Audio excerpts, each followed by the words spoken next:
Cheers, guys. Epix911, welcome to the Elitist Geek.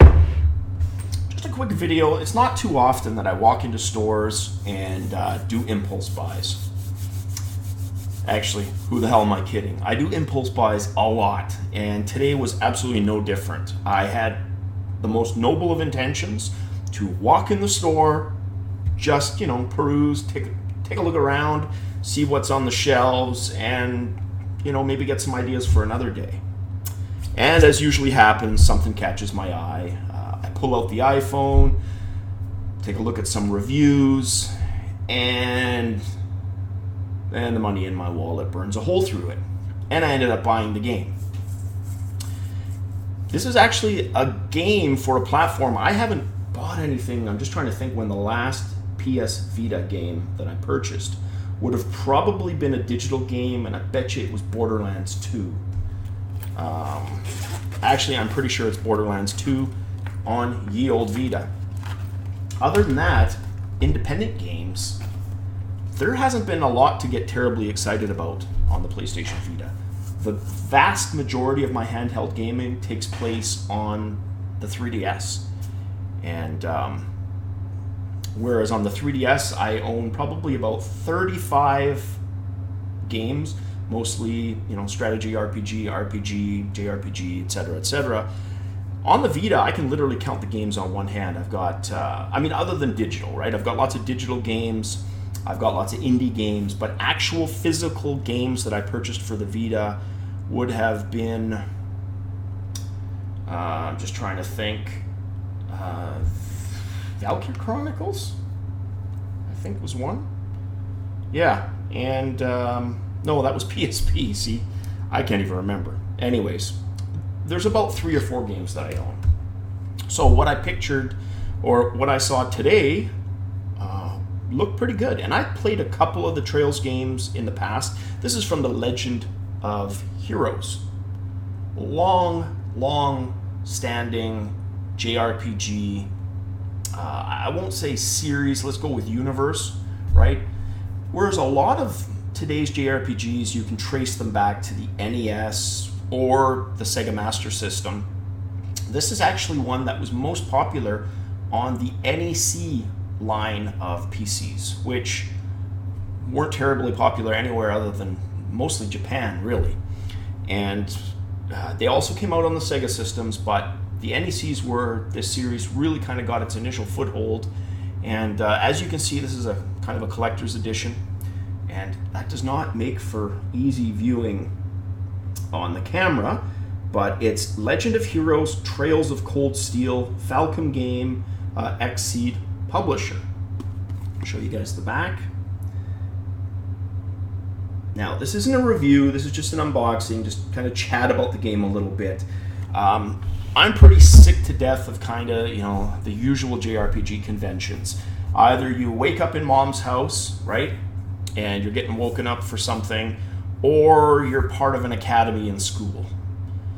Some of that might have to do with the fact that I'm in my 40s in real life, and I'm just getting a little tired of playing the student, because older people do play games, But, yeah, that was the first kind of off-putting thing. I saw it on the shelf. I'm like, okay, take a look at the back. Okay, 9 hand-picked military students. Oh, crap. Another academy game. But the reviews kind of bared out that while, it's a bit of a trope, and yeah, you are kind of in the academy, it quickly moves away from there. So that's not a bad thing. So let's take a look. So this is kind of a cool way the case opens. You can see it kind of opens like that, which is nice. And the Art of Cold Steel book that comes in this collector's edition is just fantastic. It's actually shockingly good in that there's 140 pages. So we're not going to take a look at all of it, but we'll take a look at just, a couple of the pictures here. So very academy heavy, obviously, right? Characters, NPCs, you can see in there. Some items from the game. And then, yeah, just lots more characters from the game. But pretty cool, 140 pages. You've seen some of the unboxings that I've done in the past, and usually, you know, you're lucky if you get 15 to 30 pages in an art book. So an art book that has 141 pages to be exact isn't exactly skimping. That's pretty damn good. That's pretty damn good. So the other thing that was kind of a cool touch is it's the Erebonian Empire, right? Is kind of the empire of the game world. So you get kind of a box for the next game in the series with a pin, depending on what side you pick. I thought there was going to be 2 pins, but there's only 1 pin inside. But anyways, cool little emblem, I thought. It's kind of like a knight's horse on shield emblem. So that was inside here. And then, of course, the game itself. And the rest is just all box. There's no soundtrack or anything, unfortunately. I didn't get this game at Willow. I usually get my games at Willow because I like to support the local company. I went to EB, Electronics Boutique, instead. But anyway, so there you have it. A rare thing nowadays. A rare thing indeed when Epix picks up a Vita game. So the other thing that appealed to me, just really quick, is a reversible cover. So let's just take a look. I haven't actually seen it yet. Oh, well, okay. That's actually not bad. So there's one side of the cover. That's the default. And then that's the other one. So I'm actually going to do that. And reverse it and just see what she looks like. So actually that looks not bad at all.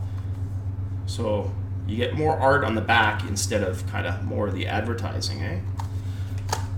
So anyways, guys, that was just a quick video. I've got a bunch of review videos that have kind of been in the works for games that I have showed on the 3DS, because I have been working through my backlog of games and I've finished quite a bunch of them, but the videos are kind of in half-edited state, so I'm going to try getting those out within the next week. That's kind of my goal for this week. So expect just a barrage of probably about half a dozen RPG review videos and strategy RPG that I'm going to be throwing out this week. In the usual kind of format where I go over my impressions. I don't really rate the games, but you know, at the end of the video, you'll have a good idea if it's something you should, you know, bother with, right?